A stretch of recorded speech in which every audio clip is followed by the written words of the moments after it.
சரியா 20 நிமிஷம் தான் வீட்டுல இருந்து இங்க வந்துருவேன். மிரட்டுறாங்கன்னு சொல்லாத. இவ்வளவு கூட்டம் இருந்துகிட்டு மிரட்டு, நீ திருப்பி மிரட்டு. போயா அப்படின்னு சொல்லு.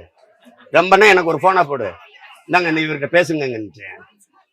அண்ணன் என்ன இருக்கா, இந்த பாரு இங்க இந்த கூட்டத்துல நிறைய ஆள் இருக்கு. ஒண்ணு தூங்குறானுங்க, இல்லைன்னா தூர்வார வரானுங்க, ஒண்ணு கோயில் அடிக்க வரானுங்க, இல்லைன்னா ரோட்டை காலி பண்ணுறானுங்க. நீ இப்படி வரும்போது படக்குன்னு அண்ணனுக்கு ஒரு போன் அடிச்சு விட்டுரு. அது சுகாதாரத்துக்கு எடுக்குது, நாத்தம் எடுக்குது அப்படின்னா என்ன இதுக்கிட்ட அதில் வர்ற, நீ போடா, வேற தெருவுக்கு போடா, வேற தெருவுல போ. எது வேற வட இந்திய தொழிலாளர் வந்து பொழைக்கிறதுக்கெல்லாம் பாவம், பசிக்கு வரான், வயிற்று பொழப்புக்கு வரான், அவனை சீமான் பேசுறேன்னு பேசுற பெருமக்களே, என் மக்களை ராய் வயிற்று பொழப்புக்காக ரோட்ல இருந்து போராடும் போது ஐயோ பாவம்ங்கிற வார்த்தை ஒரு தடவை சொல்லுங்கடா. இதுக்கும் சொல்லுங்கடா. இந்த போராட்டத்துல இந்த வெயிலையும் பொருள்படுத்தாம எங்களுக்கு பாதுகாப்புக்கு வந்து நிக்கிற காவல்துறை அதிகாரிகளுக்கு எல்லாம் என்னுடைய அன்பும் நன்றியும் வணக்கமும். நீங்க ரிப்போர்ட் அனுப்புவீங்க, கொஞ்சம் பார்த்து அனுப்பி விடுங்க. எங்க நீதிமன்றம் சொன்னதெல்லாம் உடனே அரசு உடனே நிறைவேற்றிடுச்சா? அது என்ன எங்க மக்களின் வீட்டை இடிக்கிறது, கடையை காலி பண்றது மட்டும் வேக வேகமா நடக்குது? அது ஏன் நடக்குது?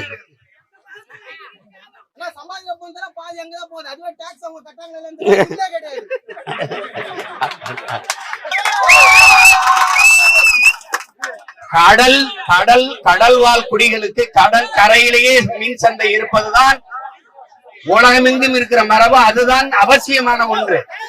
நீ மீன் விற்கிற சந்தையை எங்கேயோ கொண்டு கட்டிவிட்டால் நான் என் மீனை எடுத்துக்கிட்டு போறதுக்கான அந்த போக்குவரத்து செலவு, டிரான்ஸ்போர்ட் காஸ்டே, அதுவே அந்த மீனை வித்து அவங்க காசை கொடுத்து திருப்பி நான் வெறுங்கையோட வர வேண்டியதுதான்.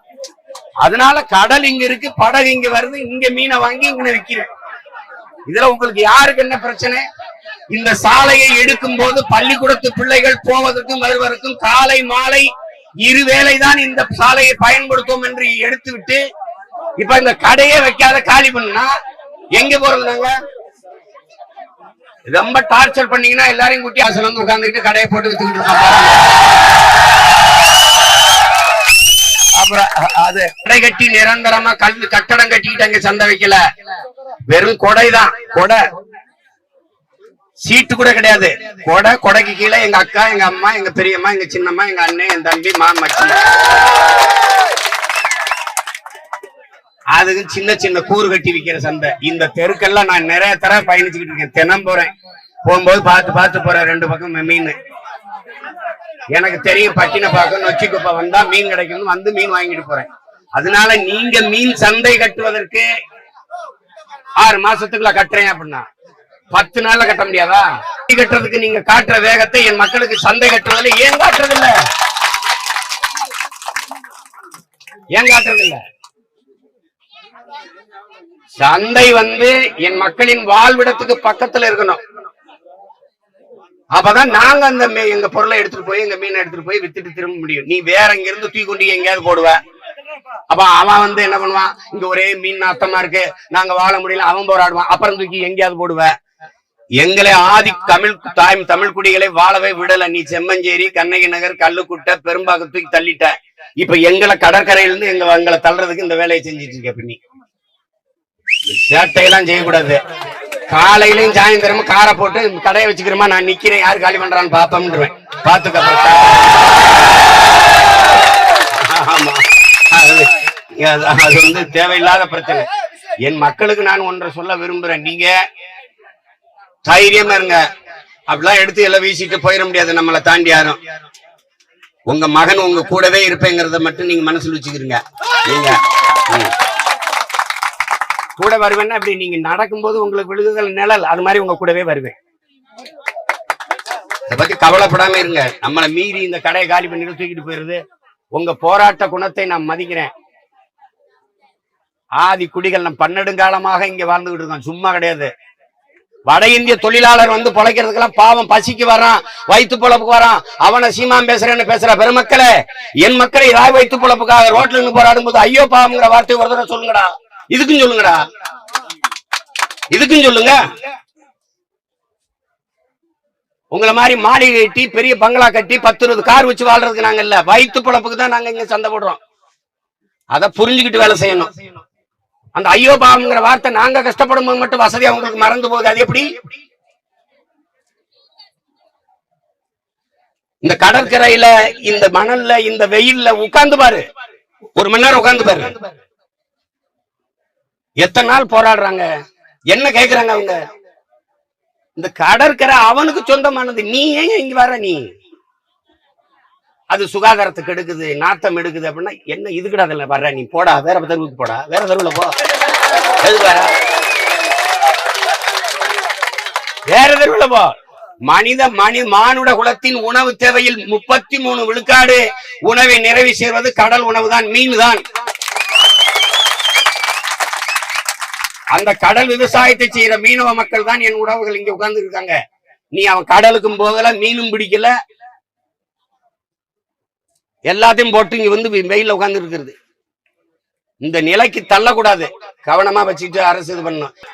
இதெல்லாம் அரசு கவனத்துல எடுக்கணும்.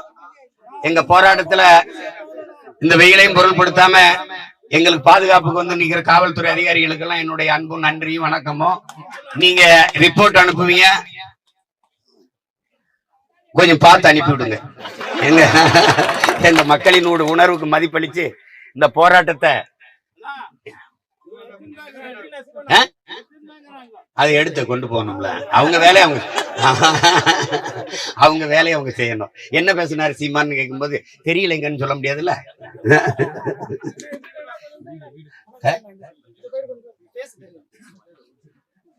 ஆமா,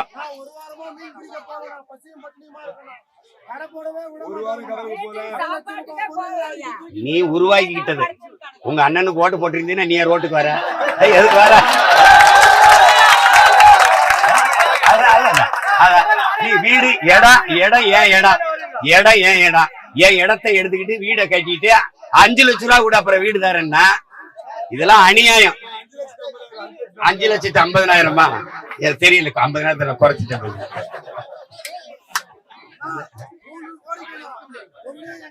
கடை எங்க ரோடு எங்களுக்கு கொடுத்துட்டோம்.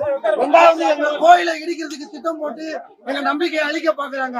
3வது எங்க இடத்துல எங்களுக்காக கட்டின வீட்டை வெளியாளுங்களுக்கு விக்கிறதுக்கு முயற்சி பண்றாங்க. இந்த 3 கோரிக்கை தானே எங்களுக்கு முக்கிய பிரதான கோரிக்கை. ஒண்ணு தூங்குறானுங்க, இல்லைன்னா தூர்வார வரானுங்க, ஒண்ணு கோயிலை இடிக்க வரானுங்க, இல்லைன்னா ரோட்டை காலி பண்றானுங்க. நீ இப்படி வரும்போது படக்குன்னு அண்ணனுக்கு ஒரு போன் அடிச்சு விட்டுரு. சரியா 20 நிமிஷம் தான் வீட்டுல இருந்து இங்க வந்துருவேன். மிரட்டுறாங்கன்னு சொல்லாத. இவ்வளவு கூட்டம் இருந்துகிட்டு மிரட்டு, நீ திருப்பி மிரட்டு. ஓயா அப்படின்னு சொல்லு. ரொம்பனா எனக்கு ஒரு போனா போடு, இந்தாங்க இவர்கிட்ட பேசுங்க. அண்ணன் என்ன இருக்கா? இந்த பாரு, இங்க இந்த கூட்டத்துல நிறைய ஆள் இருக்கு. அப்புறம் என்ன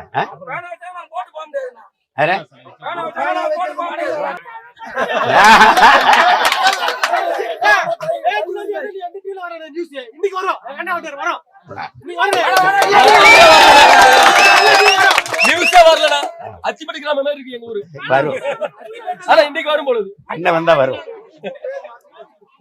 பேர மறந்து பட்டினமாக சொல்றாங்க. தைரியமா இருங்க. ஒண்ணுதான் என்ன உடன் பிறந்தார்கள்ட்ட, என் அண்ணன் தம்பி பெரிய சித்தப்பன்ட்ட, எங்க அம்மா தங்கச்சிட்டு சொல்லுவேன், எதை பத்தியும் கொல்லப்படாது. உங்க மகன் என்னையை தாண்டி தான் இந்த பிரச்சனையில் வந்து உங்களை தொட முடியும். நான் உங்க கூட இருப்பேன். தைரியமா இருங்க, தைரியமா இருங்க. நான் பிரஸ் மீட் பண்ணுறேன். ரொம்ப நன்றி.